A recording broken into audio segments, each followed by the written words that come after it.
What's up, girlfriends? Welcome to Girlfriend Therapy Podcast. I am so excited. I'm always excited. You guys already know. But today I have this wonderful Ms. Monteze Jennings. And I actually met her, guys, at a conference. And we'll probably get into the conference a little bit. But it was the most obscure conference that I ever come across. And it was like perfectly timed. But it was the Rhetorical Society of America conference, right? And you guys know I am working on that PhD, and rhetoric is one of those topics that I have been trying to delve into. And so when I seen this conference, went to it and met some amazing people, to include Montez. And we were standing around at one of the socials, kind of chatting it up a bit. And we kind of got on the topic, and I was like, I would love to have you on my podcast. And so I shot her a text message. She agreed. Montez, welcome, welcome, welcome. So happy to have you join me today. Thank you so much. Thank you for having me. Thank you for joining me. And it's funny, as we were leading up to, one of the things I always do that my guests know that my listeners don't necessarily know is in the background, I always ask my guests, like, what do you want to talk about? So it's very, very informal. And today we decided that we're going to talk about Blackness and Capitalism. Now, that is a mouthful, and I think there's so many directions we can go into. So, Montez, I'm going to throw it over to you to let you kind of kick off the conversation, and we'll see where we go. Oh, yes. Good grief. Just with the state of the world, that has been in my mind a lot recently, with everything that's happening with inflation, with, reproductive health care. I always think about how these things affect Blackness. Oh, wait, I feel like I should tell people that I'm, in case people are wondering yes, who I am, why am I important? Well, I'm a dual degree graduate student at Chapman University. So I'm getting a master's in English and an MFA in creative writing. And I study rhetoric, and I'm hoping to get a PhD in rhetoric as well. Yes. I have a website. I write fiction, nonfiction, and essay, and you can find all my writings at my website. And I'll include her website in the link of this video, so definitely make sure to look out for that. Thank you. But I was thinking about how much as we are progressing with, like I said, inflation, reproductive health care, just how much capitalism, just how racist capitalism really is. I think that we've just from the start of capitalism and like the culture wars, the way capitalism has been, especially Western capitalism in America, right. The way it started, a lot of it was based on enslavement. But many things in this country, the origins of this country are based on enslavement and like the genociding of indigenous people. But capitalism is very racist. And I feel like so many people don't realize that when people say we want to dismantle capitalism, that it's a part of dismantling white supremacist values as a whole. Right. So the funny thing is, like, right now I have a roommate, and she was like, I don't have a problem with the system of capitalism as a whole. And I was like, well, of course you don't. You're not Black, and you don't identify as any other person of color. Mm. So of course you don't. It's just, I don't even know what I want to say first. Right. What I want to say first, I have so many thoughts swirling around in my head. It's like, I'm getting distracted. Like, I have so many thoughts swirling around in my head, but I've been thinking about that a lot, especially in the digital age in which we live right now. Just how Blackness has become a facet of capitalism, because people can profit from Blackness so much, whether it be in music, right, whether it be fashion, whether it be in social media, or whether it be in other ways. People find ways to target Black people and profit from us. So I was just thinking about, unfortunately, I get lost in my TikTok holes a lot. But I think most people who use TikTok know that TikTok can be a very interesting place to get lost. Right. But there are lots of white TikTokers, a lot of white people who use social media, who use Black outrage to get famous, or they use a Black scent, or they imitate Black women, and that gets them famous. They'll put on box braids and they get famous. They get followers from this. And white people, I think, have tapped into that strategy. I think they know that it's a good marketing strategy to use against Black people, because sometimes Black people are so outraged, they'll share the video, and a share do you find also, especially in that space of So many things that you said that I want to jump on, but I'll start here and kind of work my way back. But in the space of, sharing it seems like we get so excited when we see people acting like we typically act, right? Like if people are singing in a way that is more soulful, we get so excited about that. And it's just like, oh, you got to see, they did so amazing, right?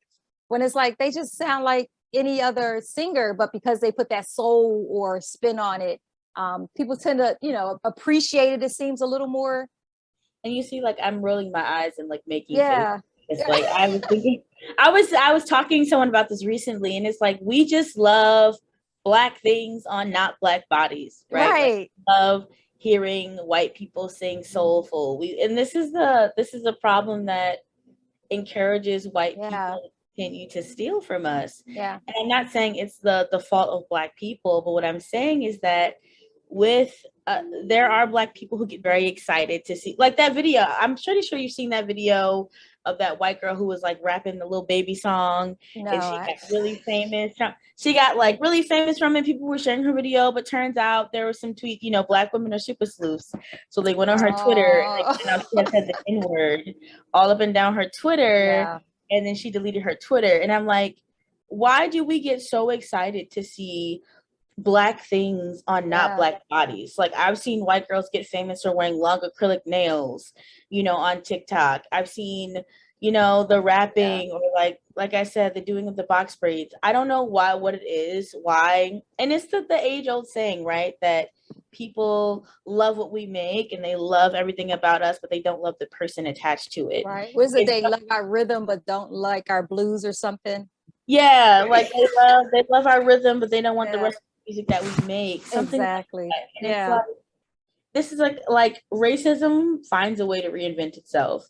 And now that we're in a digital age, social media helps in creating modern day minstrelsy. Yeah. That is so interesting. Just the idea of racism finding ways to reinvent itself. And that is such a powerful statement, because when I think about it too, and you use the word like a minstrel show and kind of that whole idea and all that entails, when I think about it, and even when I see us acting in a way that is so entertaining to people outside of us, and I'll share this, I was working, several years ago, working in an office, and this guy I worked with, I didn't really talk to a lot of people there. I was there to do a job, and that was kind of it.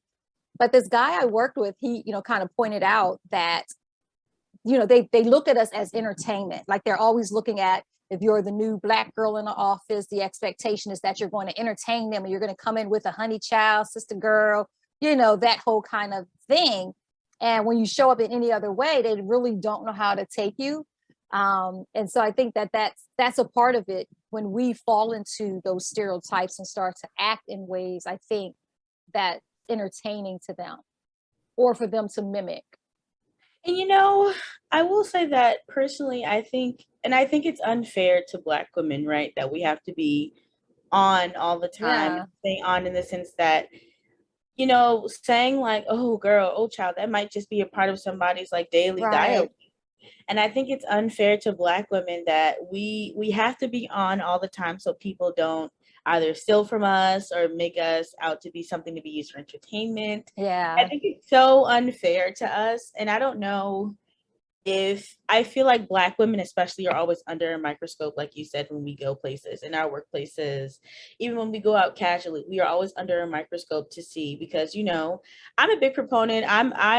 I wholeheartedly believe that like Black girls from the hood make the culture.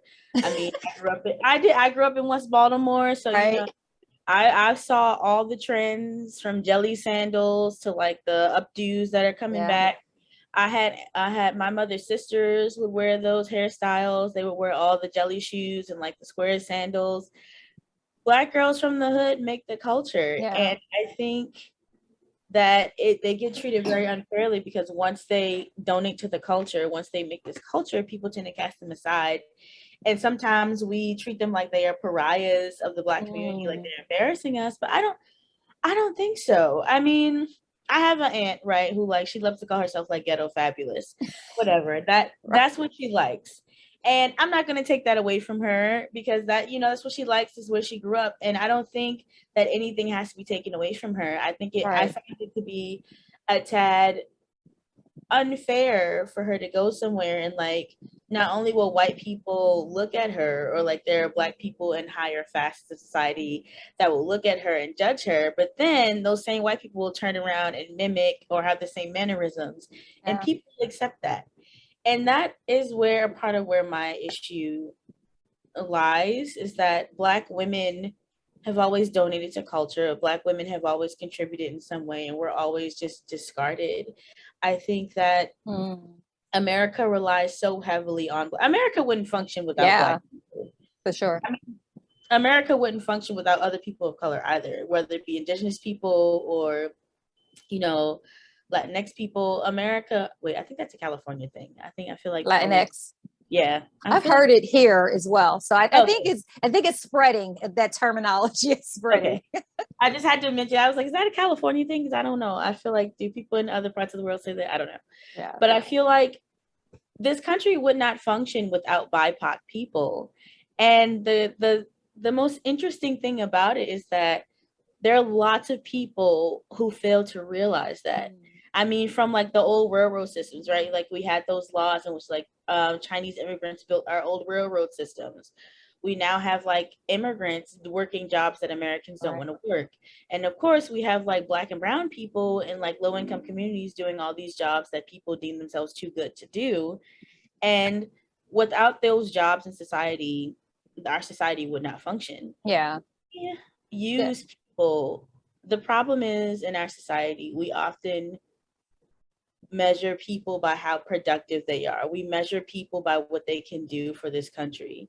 So when people are not able to contribute in a way that we think they should be able to contribute, we cast them aside, which is why, we have so many people that are ableist who treat disabled people terribly. It's all about your productivity. And I personally don't think we need to measure people by their productivity, right? I don't think we need to prove people wrong or do anything like that. I think that because you exist, your existence is enough proving people wrong in itself, because you're here. I don't really think that we need to continue to be products of capitalism. And like, it's going to be very hard to dismantle the system of capitalism as a whole, because it's so American. And I know there might be people that disagree with me, but capitalism is embedded into our culture. I mean, like I said earlier, enslavement, early form of capitalism. And that's also the kind of the origins of like treating people by their productivity. We treated people, human beings, as products, and we would line them up and we would see like how strong they are and like, what do they look like, what they can do. And we still have those same ideals to this day. Like, what can you do? How strong are you? How smart are you? I mean, even people in higher ed, like myself, like getting degrees, I'm always like, oh, I have to build my resume. But I'm like doing all these things and working myself so hard so like somebody can pick my resume out and be like, okay, you did all this, this, and this. So what can you contribute to this? What can you contribute to this organization? And my mom, she is I guess you call it like blue collar, I think. Yeah. She's a blue collar worker. And it's like the same thing with her. It's like, well, I've done this for 20 plus years. I've done this for this amount of years. I can do this, I can do that. Most of the time in interviews, I've been asked a lot, like, what do you contribute to this organization, or what can you do for this organization? Right. And I always find that question interesting, because it reminds me of just like how we're all products in some way. Yeah. That's why I always find the conversations about like sex work interesting as well. And people are like, sex work is not work, you're selling your body. We're all selling facets of our body in some way.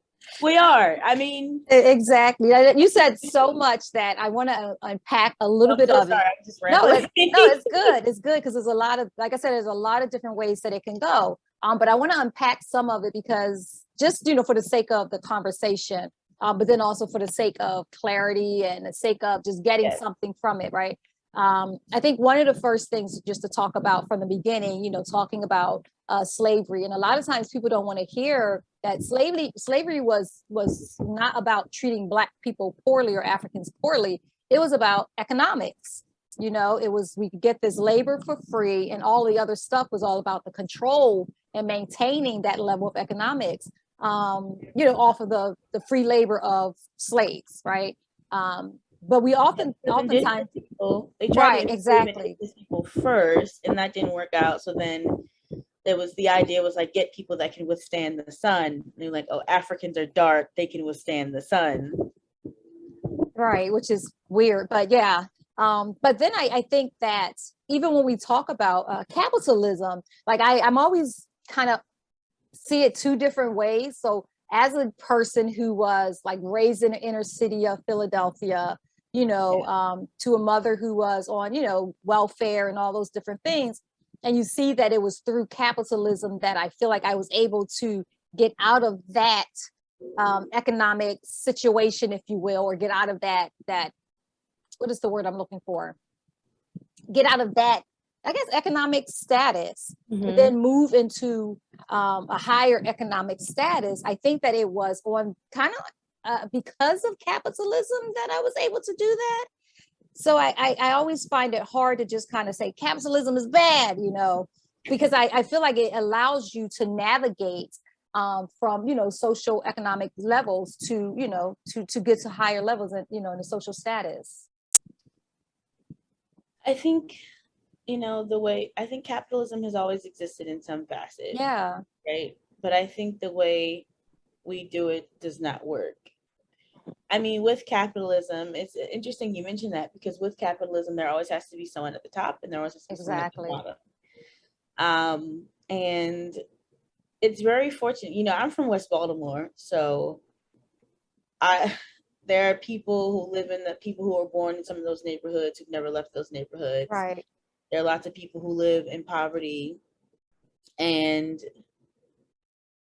unfortunately, a lot of those people are going to stay in poverty. So if we just thinking about the way the world is right now, with there being a top and the bottom, economically, because that statement can go a lot of ways, but economically, there are always going to those people, like in the inner city Philadelphia and in West Baltimore. I think that we are very fortunate to be able to maneuver through higher education and the ways in which we do, but there are always going to be people who are blue collar, always going to be people in poverty, and I think that's the way capitalism works.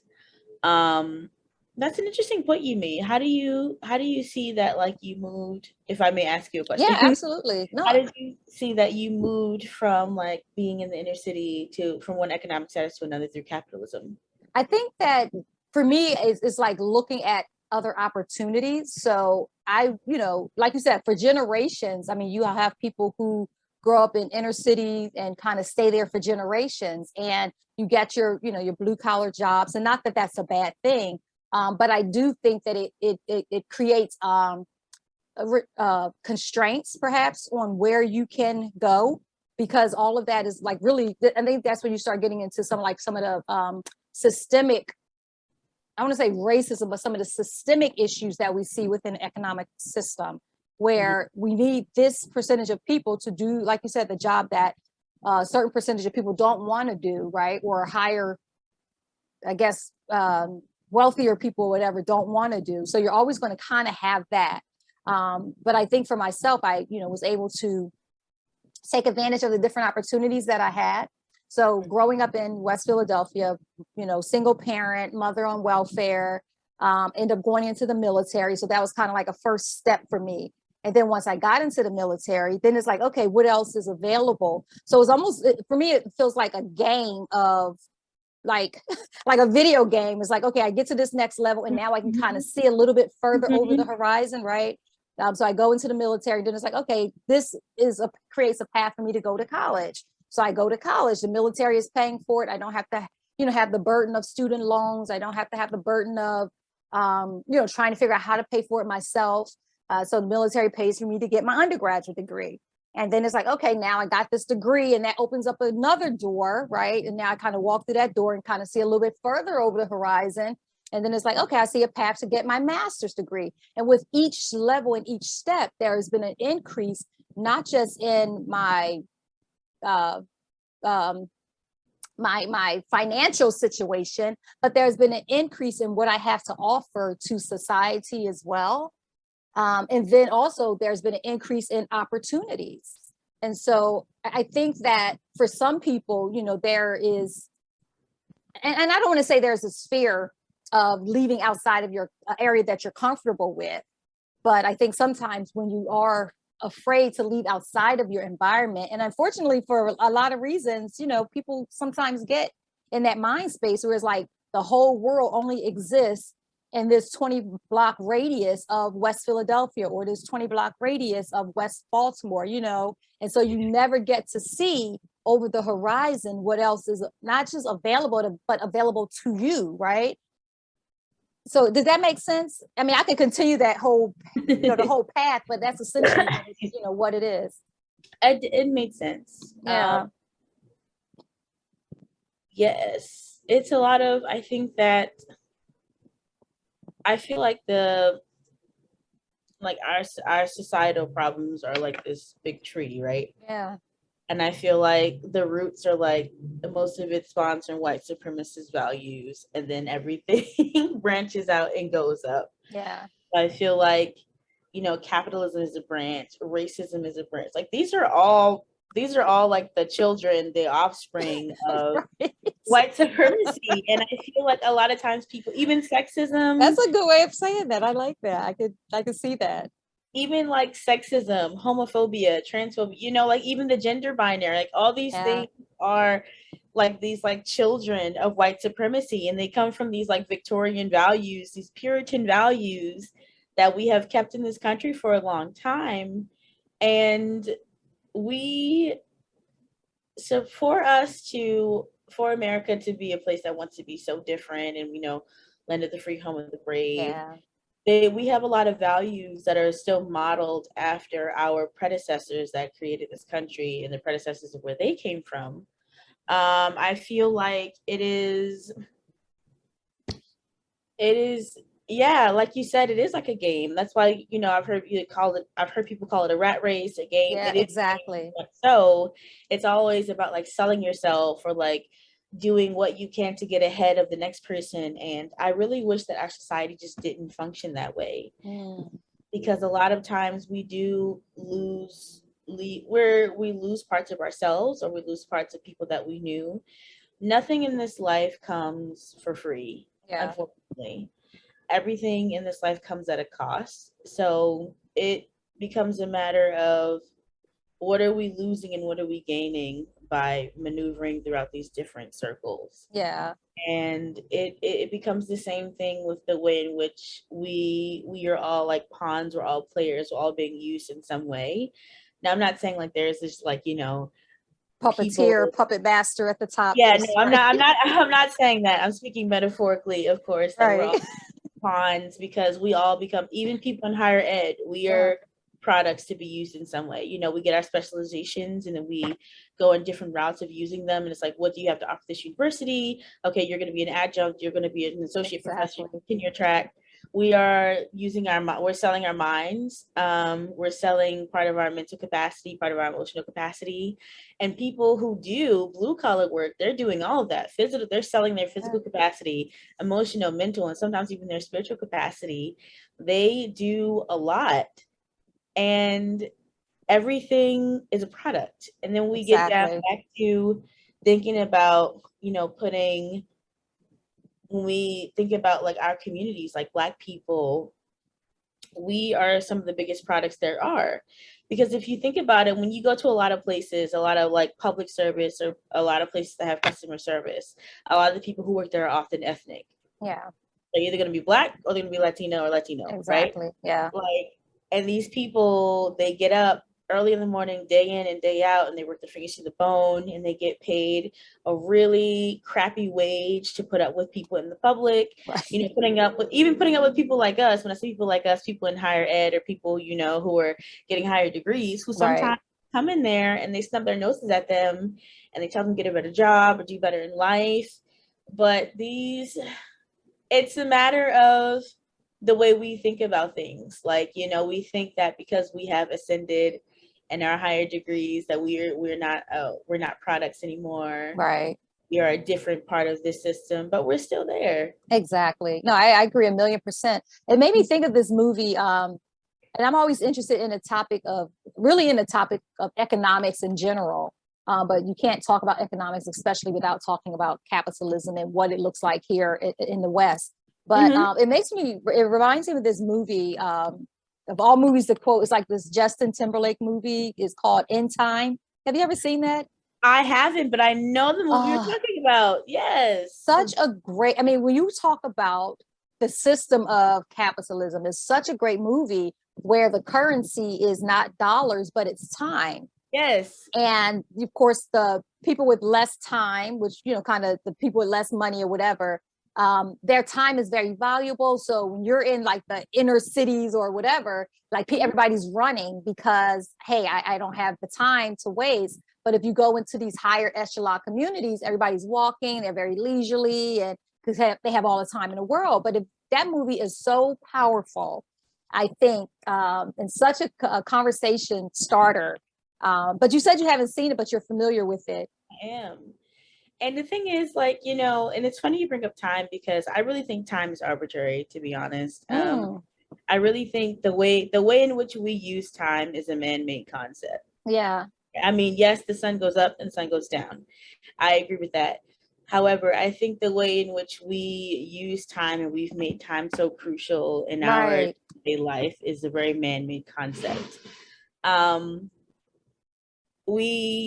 The idea of like, oh, I don't have time to do this today, or like that's why I always say everyone doesn't have the same 24 hours in a day. That's interesting. People who take public transit to get to work, that may be, I like that, for some people, 6 hours of their day going to and from work, and then they might spend 8 hours at work, or let's say they do overtime, so that might be 8 to 14 hours at work. That's already 20 hours of their day gone. Yeah. Wow. And even for people who work 9 to 5 or like 8 to 5 jobs, you're working 8 hours a day, and then let's say you get off at 5. Let's say you have maybe 3 to 4 hours to yourself before you have to go to bed. If you're lucky, maybe 5. Maybe you're ambitious, you go to bed at 10. Which I know a lot of people aren't because they're wiped out. Yeah. But the amount of time that you have to do things for yourself is very small. That is. And the more labor that you do relates to the less time you have. Exactly. So time and labor are very closely related. They have a really odd, I guess, like, what is that, a very toxic relationship? Right. Time and labor have a very toxic relationship because the more labor you have to put in, the less time you have for yourself. And then people are running around, or you think about when people have to like take off work, they have to take time. You have to make time for yourself, take time to yourself. But then the caveat is, I won't get paid. I remember when I was in college, at like, I won't say like where I worked, but I worked in this place where I ended up getting like a bronchial infection and laryngitis. I didn't know that I had it though. So I was walking around, I just thought I had a cold and I was still coming to work, but I was getting sicker and sicker. And I didn't want to take off work because I didn't want to lose out on that time because I didn't have any benefits. I didn't have PTO, I didn't have sick time. So if I took off time to go to the doctor, I'd be losing money. Well, eventually, turns out, joke was on me. I had to take off a week because I was walking around with a fever of 106. I have no idea. Oh my gosh. Yes, my doctor was like, "How are you even alive right now?" And I was like, "I have to work this time alive." Wow. But I think about situations like that when people say, like, oh, we all have the same 24 hours in the day, or like when people make these comparisons of themselves to other people. There are still people in that situation that I was in where they are so sick, they don't know what's going on with themselves, and they can't take off to figure it out. They're trading their time, they're trading their bodies, they're trading their health, mental and physical, to survive. And we are getting in a problem where it's getting worse and worse because the cost of living is continuously increasing. You know, like I live in the state of California right now, and like I was looking at an apartment and it's like $2,200. And so to apply for that apartment, if you get approved, you have to give them the security deposit is $2,200, and the first month $2,200. So essentially to move in, you need to have $4,400 already off the bat. Exactly. And then, I think credit is a scam as well, but Right. Before you jump into the, I'm sitting here fascinated by that idea of time and labor, because I honestly have not thought about it in that way, but that is so powerful because you're really, I mean, it's like, that you're exchanging your time for, I guess, your salary or whatever. I've always been one that I say that, my time is always feels more valuable to me than money. And so I often say that I will pay for convenience. I pay for the benefit of having my time. But everybody don't have that luxury to be able to do that exchange. That is really, really interesting. I think I really started thinking about that when I was in my early 20s, when I worked that job where I couldn't take off. Yeah. Also, I really think about it in reference to like I said, my mother, she works a blue collar job. So right now she works security. And sometimes like she has to pull doubles, and like she'll work from 2:30 p.m. to 7 a.m. the next day, or like 2:30 p.m. or 5 a.m. the next day, something like that. But she's pulling 16-hour shifts, and she's doing that constantly. And I really think I've seen my mother work very hard most of my life. Yeah. And I was in my early 20s, and I really started thinking about just how much time my mother just didn't have to herself, how much time that she didn't have to do things, or how she had to schedule doctor's appointments a month out so she could get the day off and things like that. And I'm like, I don't dream of labor for my mother. I don't dream of labor for myself. People ask little kids, what's your dream job? What do you want to do when you grow up? I think we should stop asking kids that, because I don't dream of labor for anyone. I don't dream of people having to sacrifice themselves and sacrifice their happiness or their health in any capacity to survive. Wow. I personally don't believe in that. I think it's really unfortunate that we got so caught up in a world where people think it's okay for people to not use their sick time, not use their PTO, or having to schedule doctor's appointments. Right. People think it's okay that people can't take a day off to rest when their body is telling them to. That's how we have so many people in our communities, especially in Black communities, that are dying from depleting health because they have these jobs that don't care about them. And that's the thing, like, you don't realize how connected all of this stuff is, because you're working to pay and keep a roof over your head, and meanwhile, inflation is rising, and I think we've seen it. I know I've seen it. I think during like the pandemic, just some of the reports were how a lot of the service type workers were still having to work. Yes. And they couldn't they couldn't stop working. And I was like, what kind of world are we living in? We have a global pandemic. At the time, we didn't have any vaccines. We didn't have anything. What kind of world are we living in where we had a global pandemic, but people who worked in grocery stores and, when restaurants started opening back up, servers were still working and putting themselves in danger. And also people who work in hospitals, but they were putting themselves in danger to service us because, we didn't want to eat it. We got tired of eating at home. Oh God. Yeah, right. I mean, like problems, right? Or there would be people who would just go to the grocery store to buy one thing because they just need to get out of the house. Yeah. And it's just also the carelessness that we have for people in service. I mean, I often get into those conversations too with people about tipping. I detest people who don't tip. I'm so sorry. I know that sounds terrible. No, that's right. If you don't listen, we know the system of tipping is racist. The governmental system of tipping is racist. We know that the government does not want to change the wage of people working. It's not those people's fault that they have this job. You should tip them because they made your experience pleasurable. Do you know, I worked at a restaurant for 5 weeks. I've had a lot of jobs in my life.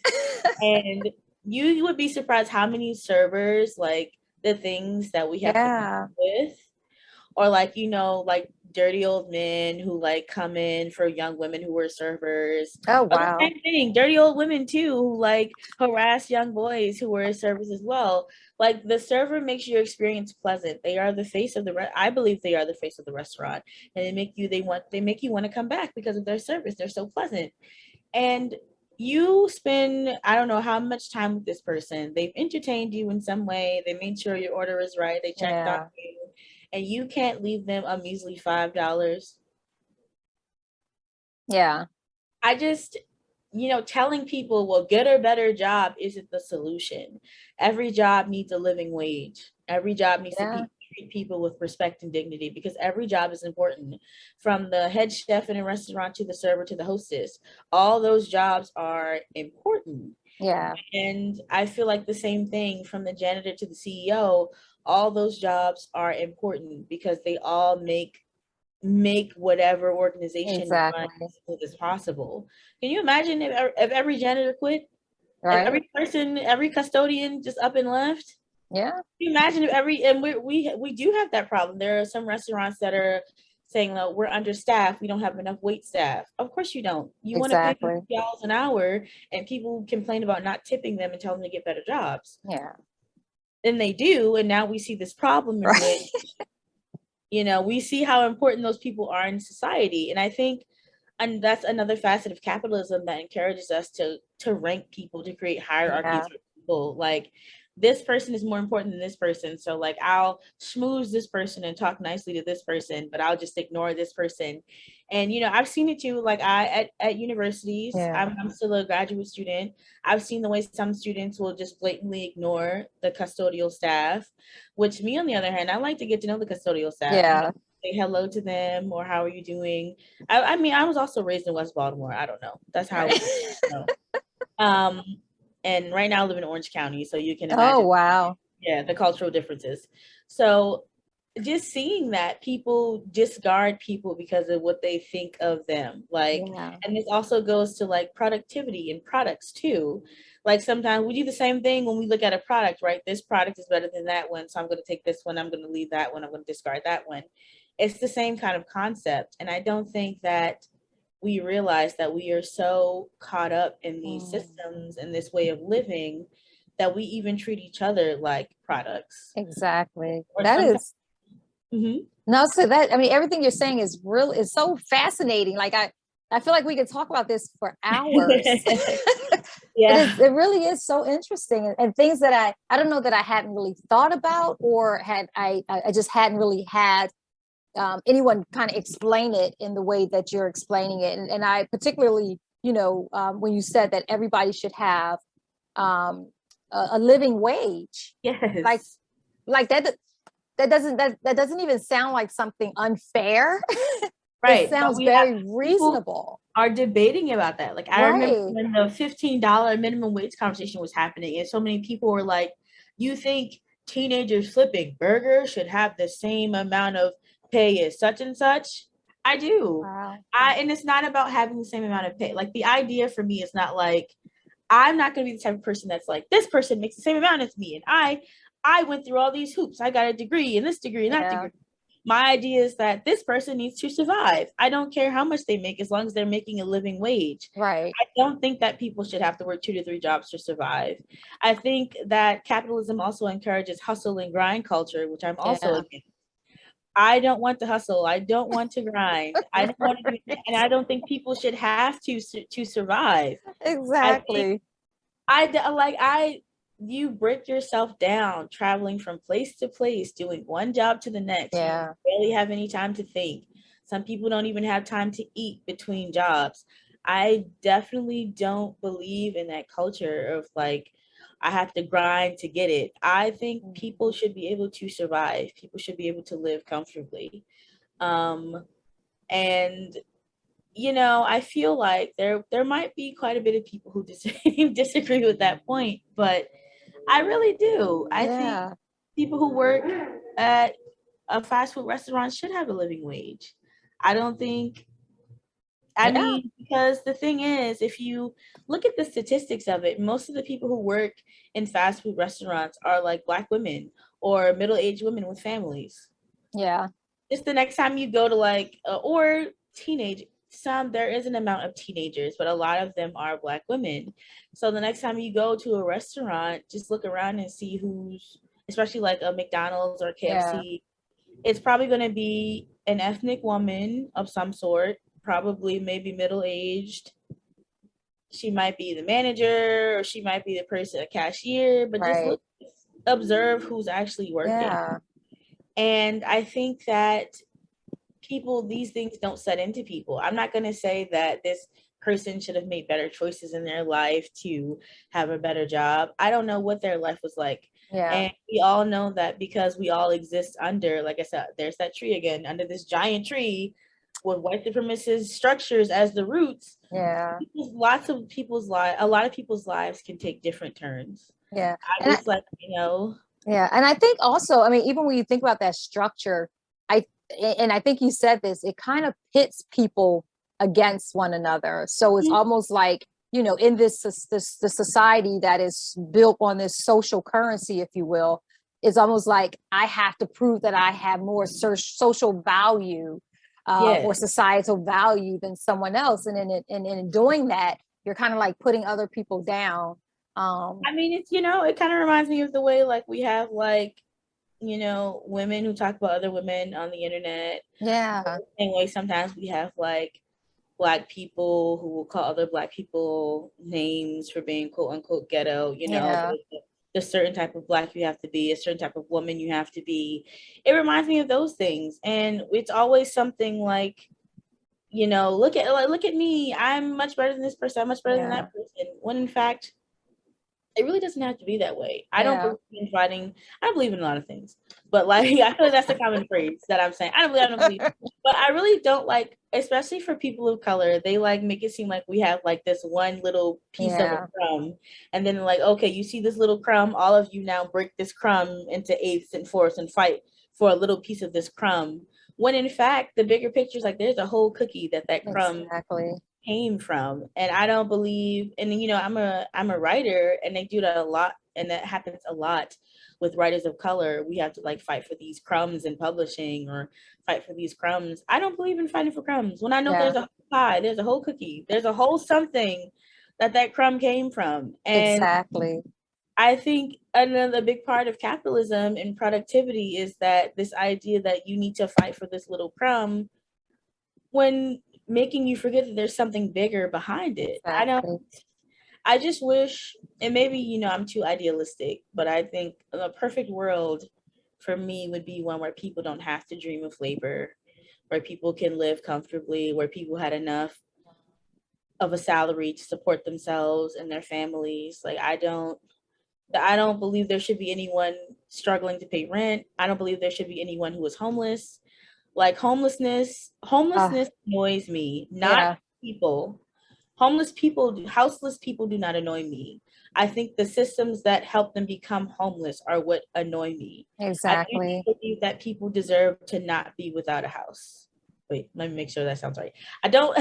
I'm tracking, but that people deserve to be houseless. No one deserves to not have a home. Yeah. And then you listen to people's stories who are homeless, you know, there are like obviously homeless people with uteruses don't have access to period products. Yeah. You know, homeless people are not safe no matter where they go. There's nowhere for them to, people don't treat them like human beings because, you know, under the system, we feel like you've done something wrong. You've put yourself in this situation. How did you get here? It becomes very visualistic. And it's not that simple. It's really not, because in the world that we're all living in, many of us are only 1 or 2 paychecks away from being in the same position. And many of us who still have shelter are very fortunate. It's not, I think we have this idea, you know, when I was younger, they used to always tell us like, just work very hard, you can get whatever you want. Hard work, hard work, hard work. Yeah. There are lots of people who have worked hard who still don't have a home. There are lots of people who work hard who are still bouncing from couch to couch. And I think we really need to rework the structures under in which we live, because we still have children being born into a world in which this is going to greatly affect them. We have children being born into a world where rent is $2,000+ for a small apartment. Yeah. And and if we have this idea that people who work in service aren't useful, then how are people going to survive? Every job is useful. Every job is necessary. And like I said, even the idea when people say like, you know, sex work isn't work, it is though, because there's a market for it. And, you know, if there wasn't a market for it, then there wouldn't exist. Yeah. And it's so interesting because I think, and I know you said that every job is important, but what I am kind of honing in on is that every person is important. And it's like, you shouldn't have to say that, so explicitly, but I think that's the key piece that's missing, is that every person is important. So even for, the single mother who's trying to, make ends meet, and it to the degree that there is no resource to kind of help augment what she's already working 18 hours out of a 24-hour day, and then having to figure out her childcare situation. Like, just the idea that it really is this incredible cycle that continues to keep people, I guess, just trying to get above water. Yeah, this cyclical nature, like even just people who get out of prison too, right? A lot of them can't get, and I'm talking even like petty drug offenses. Like, I'm thinking about, especially in terms of like people in Baltimore City, a lot of people have been to jail for like weed charges or something like that. It is hard for people who've been to prison to get a job, to exist, to live when they get out of prison. We don't think of them as people either. I mean, for a long time, people who were in prison couldn't vote. Yeah. So we don't think of them as people either. We don't think of people, it's always, there's like this threshold. And if you are below that threshold, then you are not a person, you are not important. And everyone else above this threshold is important. And the important thing is to work to get above the threshold so you can be important. And that's the game. The problem. Yeah. And it does feel like, and that's why I appreciate this conversation. And I know this isn't even where we're going to go, but I think it's such an important conversation to have, because I think that, we can say, oh, the game of life, or, the rat race and all that stuff. But when you start thinking about all of the players that's needed for this rat race, and the fact that, no, you're really just a piece on this puzzle, or a piece of this cycle, or whatever it is. What I appreciate about this conversation is the level of, one, I think the level of awareness that you have, that you're able to share and really shine light on. But then I think you wouldn't have that awareness if you didn't have a certain level of empathy, I think. And I think that's something that we all can use a reminder of. And that takes away a lot of the judgment, because you're not, walking around thinking that someone, oh, they're there because they didn't do the right thing. But it causes you to kind of take a step back and pause and be concerned about your fellow human, right? The fellow being. I worry about a lot of people that I don't know. Yeah. Like, I do see people who are without homes. Yeah. I worry about them. Sometimes when I see like people getting off work and they're standing on the bus stop late at night, I worry about them. Yeah. They're the only person there. There's only two of them there. And somebody might be like, why don't you offer them a ride? Because then I say that's also a hazard. But right. But it's dangerous. That's the other thing, right? Like, sometimes there are certain conditions that make people do unfavorable things to other people. But I mean, I worry about people that I don't know. And I also worry about, like I said, there are children being born into a world that's not sustainable for them. Yeah. So there was only one problem, and maybe you're already doing something in that space. If there was one problem that you can, I had a pastor friend who always say, go deep, not wide. Because sometimes when you start looking at that, it becomes this huge elephant, and it's like, I can't do this whole thing. So the idea is just, find that thing that you can give yourself to and really go deep into helping to correct that. So there was something that you could go deep into to help bring some solutions to. What would it be? Gosh. Yeah, like, where do you even begin? That an important thing is history. So my dad told me that he would make me recite this poem when I was younger. And I don't remember all of it, and I feel like he's like cringing probably somewhere right now because I don't remember all of it. But I remember, like, it was one line that was like, if a man forgets or loses his history, he'll be an embarrassed fugitive without a yesterday or a tomorrow. Wow. And I feel like an important, I bring up history because if we actually dive, I'm shaming Chapman. If we actually went deeper into history and discussed it and explored it and talked about like ways that we can not make sure that it does not repeat itself, so we don't become embarrassed fugitives without yesterdays or tomorrows, then we can actually attack the problems that we have.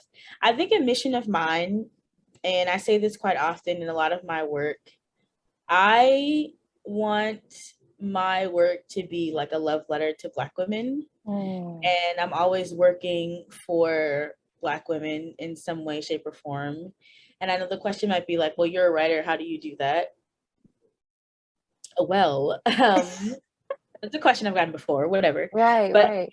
That literature and education is so important in relation to history.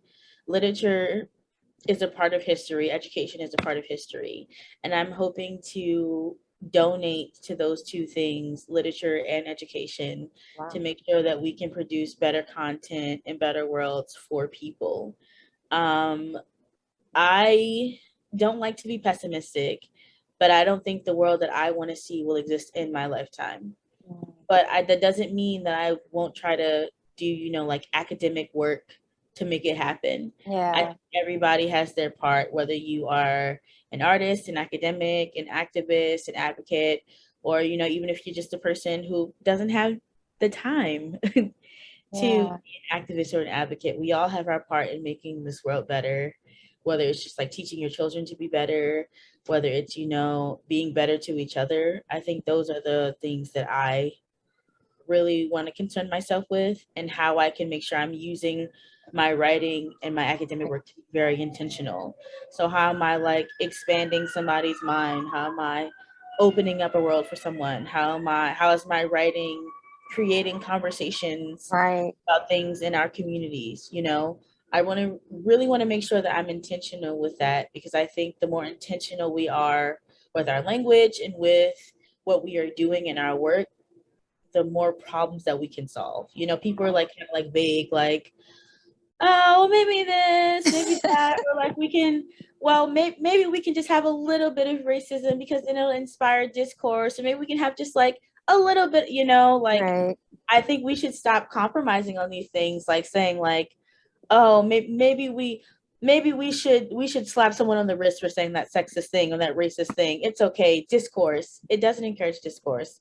What it encourages like the same ideals that have made the world the not good place that it has been. Exactly. And we need to move forward with our intentionality. Everything needs to be intentional. Like the way we talk about climate change, the way we talk about racism, the way we talk about like economics, everything needs to be very intentional in solving a problem. There's so many like loopholes, and like, I know the world is full of nuance, and I know not everything is black and white, and I'm not saying that it should be, but I'm saying that I don't think that we are intentional enough in our solutions.